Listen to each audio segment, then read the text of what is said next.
Assalamualaikum warahmatullahi wabarakatuh. Dalam video ini, insya Allah saya akan menjawab mengenai soal ujian akhir semester mata kuliah belajar dan pembelajaran PAI. Bismillah, langsung saja ke pertanyaan nomor 1, bagian A, itu mengapa perlu perencanaan pembelajaran. Nah, perencanaan pembelajaran ini tentu sangat penting ya untuk proses pembelajaran. Nah, terutama mungkin dilihat dari beberapa segi. Yang pertama itu sebagai pedoman atau panduan, kemudian yang kedua sebagai menggambarkan hasil, yang ketiga sebagai alat kontrol, yang keempat sebagai alat evaluasi. Nah, mengapa perencanaan pembelajaran itu sangat penting? Karena perencanaan pembelajaran ini pertama itu akan memberi guru pemahaman yang lebih jelas lagi mengenai tujuan pendidikan atau tujuan sekolah yang ada hubungannya dengan pembelajaran yang dilakukan untuk mencapai tujuan. Nah, kemudian membantu guru untuk memperjelas pemikirannya mengenai sumbangsinya dalam pembelajaran terhadap pencapaian tujuan pendidikan. Nah, kemudian menambah keyakinan guru itu sendiri atas nilai-nilai pembelajaran yang diberikan dan prosedur yang digunakan. Nah, kemudian yang selanjutnya membantu guru dalam rangka mengenal kebutuhan-kebutuhan siswa, minat-minat siswa, juga untuk mendorong motivasi belajar siswa. Kemudian juga mengurangi kegiatan yang sifatnya trial and error. Nah, dalam mengajar ya, dengan adanya organisasi yang baik dibantu juga dengan metode yang tepat. Nah, kemudian selanjutnya bagian B itu landasan atau dasar-dasar perencanaan pembelajaran PAI. Nah, dasar-dasar perencanaan pembelajaran ada 4. Yang pertama itu ada materi pembelajaran, yang kedua ada kompetensi tujuan pembelajaran, kemudian yang ketiga itu ada strategi atau metode pembelajaran, yang keempat ada evaluasi pembelajaran. Nah, karena ini dalam lingkup mata pelajaran pendidikan agama Islam, maka tidak akan lepas dari Al-Quran, As-Sunnah, Ijtihad, itu yang minimalnya 3. Nah, kemudian selanjutnya yang bagian C, yaitu langkah-langkah dalam merumuskan perencanaan pembelajaran. Itu yang pertama,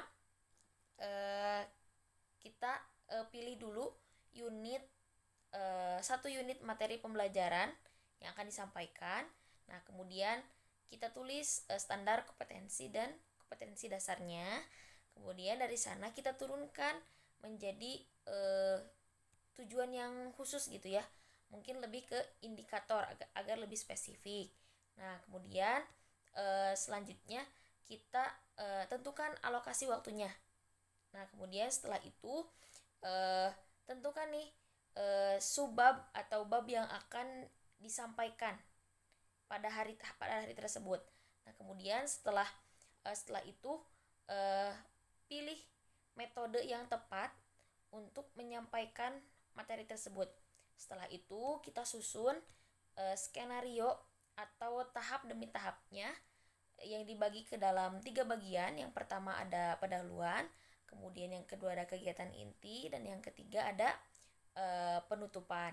Nah, kemudian setelah itu kita juga tidak lupa untuk menyebutkan sumber atau media pembelajaran yang digunakan.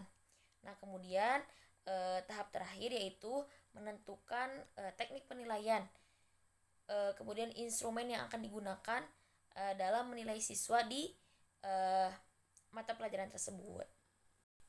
Kemudian ke pertanyaan nomor 2, mengenai unsur-unsur yang menentukan kualitas pembelajaran di sekolah atau madrasah agar pembelajaran terlaksana dengan efektif. Nah, dalam proses pembelajaran atau dalam proses belajar mengajar tentu tidak terlepas dari beberapa komponen ya atau unsur-unsur. Nah, yang pertama itu ada pendahuluan, di mana pendahuluan ini bermanfaat untuk menarik perhatian siswa dan mempersiapkan diri siswa gitu ya agar fokus terhadap pembelajaran yang akan dilaksanakan. Nah, pendahuluan ini bisa berbagai macam cara gitu ya. Bisa dengan media atau misalkan dengan kisah gitu ya. Si guru bercerita terlebih dahulu gitu ya. Nah, kemudian bisa dengan menceritakan kejadian sehari-hari di lingkungan, kejadian yang sedang terjadi gitu ya. Kemudian bisa juga dengan guru bertanya gitu ya. Apa sih kabar, bertanya kabar, apa sudah makan apa belum, seperti itu pendahuluannya mungkin. Nah, kemudian selanjutnya ke bagian pemaparan atau penyajian materi. Nah, penyajian materi ini bisa dengan penyajian teks atau dengan menggunakan media dengan PowerPoint. Nah, kemudian yang selanjutnya ada unsur diskusi. Nah, diskusi ini merupakan salah satu metode yang dikatakan dinamis. Kenapa? Karena dapat melibatkan siswa gitu ya. Jadi komunikasi antar siswa itu bisa terjalin gitu secara aktif. Nah, kemudian yang selanjutnya ada unsur kesimpulan. Nah, di mana unsur kesimpulan ini yaitu usaha untuk merumuskan pokok-pokok materi pembelajaran sesuai dengan tujuan yang diharapkan. Yang dimana kesimpulan ini secara umum itu berguna untuk guru yang menyampaikan materi pembelajaran dan murid sebagai yang belajar gitu ya. Nah, kemudian yang terakhir ada unsur aplikasi materi pembelajaran. Nah, di mana ini itu adalah usaha guru untuk mengaitkan materi pembelajaran yang sudah dibahas dengan realita kehidupan, sehingga dalam pembelajaran itu harus mendorong seorang siswa untuk ke arah yang lebih baik lagi, untuk berbuat kebajikan dan membuat kebaikan untuk kepentingan bersama. Kemudian selanjutnya pertanyaan nomor 3 yaitu mengenai teori belajar behaviorisme, kognitivisme, dan konstruktivisme. Nah, yang pertama teori belajar behaviorisme ini melihat belajar merupakan suatu perubahan tingkah laku. Nah, jadi seseorang itu dikatakan belajar apabila ia telah mampu menunjukkan perubahan tingkah lakunya. Nah, pandangan behaviorisme ini mengakui pentingnya stimulus dan respon. Nah, dalam proses pembelajaran itu peserta didik dianggap sebagai objek pasif yang selalu membutuhkan motivasi dan penguatan dari pendidik. Jadi para pendidik ini mengembangkan kurikulum yang terstruktur dengan menggunakan standar-standar tertentu dalam proses pembelajaran yang harus dicapai oleh peserta didik. Nah, begitu juga dalam evaluasi belajarnya. Jadi yang dapat diukur itu hanya yang nyata atau yang tampak atau yang dapat diamati saja gitu. Sedangkan hal-hal yang tidak teramati itu kurang dijangkau oleh evaluasi. Nah, kemudian sebagai implikasinya dalam pembelajaran, misal itu ketika sedang proses pembelajaran, guru menghentikan sejenak proses pembelajaran tersebut karena adanya kumandang azan. Jadi agar peserta didik itu sama-sama khusyuk mendengarkan kumandang azan. Nah, kemudian kritik untuk teori behaviorisme ini yang pertama seringkali teori ini tidak mampu menjelaskan situasi belajar yang kompleks gitu, karena mungkin banyak hal-hal yang berkaitan dengan pendidikan atau belajar yang dapat diubah menjadi sekedar hubungan stimulus dan respon. Nah, kemudian teori ini juga tidak mampu menjelaskan penyimpangan-penyimpangan yang terjadi dalam hubungan stimulus dan respon. Kemudian selanjutnya, teori ini juga kurang mampu menjelaskan adanya variasi tingkat emosi peserta didik, walaupun peserta didik memiliki pengalaman penguatan yang sama. Nah, kemudian yang terakhir, pandangan dari teori behaviorisme ini itu hanya mengakui adanya stimulus dan respon yang dapat diamati saja. Nah, selanjutnya yaitu teori belajar kognitivisme. Nah, teori ini itu lebih mementingkan proses belajar daripada hasil belajarnya. Nah, menurut teori ini, pengertian belajar yaitu perubahan persepsi dan pemahaman yang tidak selalu berbentuk tingkah laku yang dapat diamati dan dapat diukur.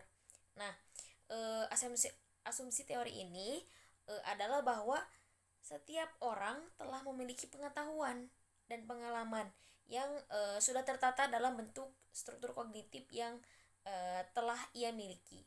Nah, dalam proses pembelajarannya, teori ini itu menekankan proses pembelajaran yang berpusat pada anak. Nah, oleh karena itu, guru di sini bukan sumber utama dalam belajar bagi seorang anak. Nah, kemudian evaluasi. Nah, evaluasi juga tidak melihat dari apa yang dihasilkan oleh peserta didik, namun lebih menekankan pada proses yang dilalui dan dijalani dengan keberhasilan anak dalam mengorganisasikan pengetahuan sebagai tujuannya. Nah, bukan hanya itu, dari evaluasi juga lebih menekankan kepada tutur katanya, terus bagaimana dia mengemukakan pendapatnya begitu. Nah, kemudian teori ini juga menuntut adanya integrasi pengetahuan struktur kognitif yang dimiliki oleh peserta didik sebelumnya dengan pengalaman baru yang ia dapatkan sebagai proses belajar. Nah, adapun di sini guru itu mungkin hanya sebagai fasilitator, sebagai motivator gitu dalam proses konstruksi pengetahuan yang ada dalam diri anak. Nah, kemudian implikasi teori ini dalam pembelajaran salah satunya adalah dengan menggunakan contextual learning ya. Misalnya guru itu membagi murid kepada beberapa kelompok. Nah, setelah itu guru menyampaikan kompetensi yang harus dicapai dalam pembelajaran tersebut, misal mengenai tata cara berkurban. Nah, setiap kelompok ini harus mengobservasi bagaimana tata cara berkurban di tempatnya masing-masing sesuai dengan pembagian kelompoknya. Setelah itu nanti ketika sudah diobservasi, setiap kelompok itu memaparkan atau menjelaskan hasil observasinya. Nah, setiap kelompok itu boleh mengajukan pertanyaan kepada satu kelompok yang sedang mempresentasikan. Nah, itu salah satu contoh dari penerapan teori kognitivisme. Kemudian adapun kritik untuk teori kognitivisme ini, yaitu yang pertama, teori kognitif ini lebih menekankan pada kemampuan ingatan peserta didik dan kemampuan ingatan masing-masing peserta didik gitu, sehingga selalu menganggap semua peserta didik itu mempunyai kemampuan daya ingatan yang sama gitu dan tidak dibeda-bedakan gitu. Nah, kemudian yang kedua, metode ini juga tidak memperhatikan cara peserta didik dalam mengeksplorasi atau mengembangkan pengetahuan dan cara-cara peserta didik dalam mencarinya gitu, karena pada dasarnya masing-masing peserta didik ini kan memiliki cara yang berbeda-beda gitu untuk mengkonstruksi pengetahuan yang ia dapat gitu. Nah, kemudian yang terakhir yaitu teori belajar konstruktivisme. Nah, menurut teori ini, belajar yaitu adalah aktivitas yang aktif di mana peserta didik dapat membangun sendiri pengetahuannya, mencari arti dari apa yang mereka pelajari dan merupakan proses menyelesaikan konsep dan ide-ide baru dengan kerangka berpikir yang telah dimilikinya. Nah, dalam proses pembelajarannya, penerapan teori belajar konstruktivisme ini ada 4 tahap. Yang pertama itu ada apersepsi. Nah, pada tahap ini peserta didik didorong untuk mengemukakan pengetahuan awal tentang konsep yang akan dibahas. Kemudian selanjutnya ada eksplorasi. Nah, di mana pada tahap ini peserta didik itu diberi kesempatan untuk menyelidiki kegiatan dan menemukan konsep melalui pengumpulan data dalam suatu kegiatan yang telah dirancang oleh pendidik. Nah, kemudian yang ketiga yaitu diskusi dan penjelasan konsep. Nah, pada tahap ini peserta didik itu menyampaikan penjelasan dan solusi berdasarkan hasil observasi yang telah ditentukan oleh pendidik.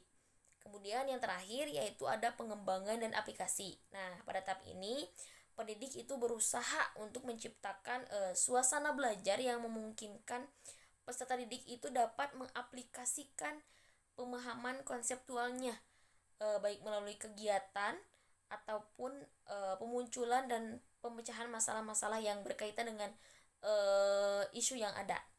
Nah, kemudian implikasi dalam pembelajaran mengenai teori belajar konstruktivisme ini salah satunya yaitu dengan menggunakan cooperative learning gitu, dimana cooperative learning ini merupakan strategi yang digunakan untuk proses belajar di mana siswa itu akan lebih mudah menemukan secara komprehensif konsep-konsep yang sulit jika mereka mendiskusikannya dengan siswa yang lain tentang problem yang dihadapi gitu ya. Contoh misalkan ketika kita seorang guru akan membahas mengenai macam-macam sujud ya. Ketika itu guru bisa memancing terlebih dahulu pengetahuan peserta didik mengenai macam-macam sujud. Nah, kemudian setelah itu guru bisa membagi siswa menjadi beberapa kelompok. Nah, kemudian setelah itu guru membagi sub-sub tema yang akan dibahas, kemudian dipersilahkan untuk berdiskusi setiap anggota kelompoknya, yang nantinya setiap kelompok tersebut akan memaparkan hasil diskusinya. Kemudian yang nanti di akhir pembelajaran guru itu menyelaraskan gitu, meluruskan hal-hal yang harus diluruskan, atau mungkin ada hal-hal yang belum dimengerti gitu oleh peserta didik. Nah, kemudian selanjutnya ada kritik mengenai teori konstruktivisme ini. Nah, yang pertama itu terkadang guru tidak memperhatikan muridnya secara keseluruhan gitu. Misalkan ada guru yang tidak pernah memberi kesempatan kepada peserta didiknya untuk menyelesaikan suatu masalah atau berdiskusi, sehingga peserta didik itu hanya mendapat pembelajaran ya itu saja gitu. Jadi pola pikirnya itu tidak berkembang gitu. Nah, kemudian yang kedua, guru itu hanya memberi penjelasan saja saat pembelajaran gitu, sehingga peserta didik itu dituntut untuk hanya memahami saja tanpa terlibat gitu secara langsung dalam aplikasi sebuah pengetahuan atau situasi yang baru. Nah, kemudian yang terakhir membahas tentang sifat seorang guru gitu ya. Guru itu seharusnya tidak berperan sebagai orang yang kaku atau harus ditakuti gitu. Guru itu seharusnya berperan sebagai teman, sahabat gitu bagi peserta didiknya, sehingga peserta didik itu dapat berinteraksi, dapat berkomunikasi dengan baik gitu dalam membina atau mengkonstruksi pengetahuan barunya.